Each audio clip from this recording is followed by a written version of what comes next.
In Nederland zijn er 388 verschillende gemeenten. Sinds 2014 is de Frieske Marren hier één van. Deze noordelijke regio kenmerkt zich door een krachtige variatie in landschap.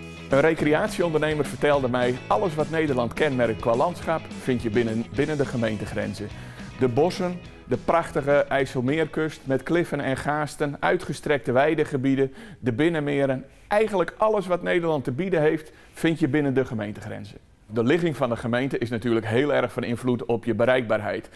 En hier zijn we bereikbaar zowel via het water als via de weg. Via het water als ingang van het Prinses Margrietkanaal vanaf het IJsselmeer en vanaf de weg liggen we op het knooppunt van het A6 en het A7. Het is voor de gemeente belangrijk dat je je inzet juist voor die bereikbaarheid, waardoor met name voor de bedrijven de ontsluiting nog veel beter wordt. Als gemeente vinden we het primair van belang om ons eigen bedrijfsleven om die te ondersteunen. Belangrijk is daarbij inderdaad dat je hen stimuleert en faciliteert in de ontwikkelingsmogelijkheden. De enige manier om de economische groei te stimuleren is dat je het met elkaar doet. Dat kan je nooit alleen als overheid, ook niet als onderwijs en ook niet als bedrijfsleven. Je hebt elkaar nodig en daar is het onderling vertrouwen daarin heel erg belangrijk. Nou, we hebben met elkaar ambities en opgaven geformuleerd. Nu zitten we met elkaar in een proces om te kijken, wat is het meest belangrijk? Wat willen we het eerst oppakken? Want je kan niet al je ambities in één keer verwezenlijken. Hoe gaan we dit nou met elkaar aanpakken? Iedereen vanuit zijn eigen rol. Om het sociaal-economisch beleid echt inhoud te kunnen geven, is samenwerking essentieel.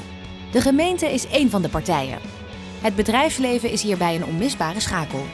Doordat je met elkaar een dialoog aangaat, kun je problemen tackelen, oplossen en wat bereiken samen. Op dit moment is een mooi voorbeeld knooppunt Joure, waarin de gemeente naar mijn idee een voortrekkersrol heeft. Verder is er periodiek overleg met gemeentebestuur en ondernemingsvereniging waar knelpunten worden gesignaleerd en besproken en door middel daarvan dat overleg een oplossing kan worden gecreëerd. Verder binnen deze gemeente, uit mijn eigen ervaring kan ik zeggen van de afgelopen decennia's, dat men ruimte biedt voor dialoog en dat je vanuit de dialoog samen kunt sparren en wat kunt bereiken. Om het voor inwoners en gevestigde bedrijven nu en in de toekomst interessant te houden, moet je als gemeente zorgen dat je het bedrijfsleven waar mogelijk faciliteert. Primair kijk je als gemeente natuurlijk naar dat je bedrijven wil vestigen op bedrijventerreinen. Maar soms zijn er ook situaties waar aard en schaal andere zaken vragen. Dan heb je een lokaal bedrijf wat in een lokaal dorp is ontstaan, daar geworteld is en op die manier ook de kans moet krijgen om te groeien. Dat is belangrijk voor de lokale omgeving daar en met name ook voor de leefbaarheid in die kern. Mijn tip is, kijk niet alleen wat je lokaal te bieden hebt, maar ook wat je in de regio kan bieden.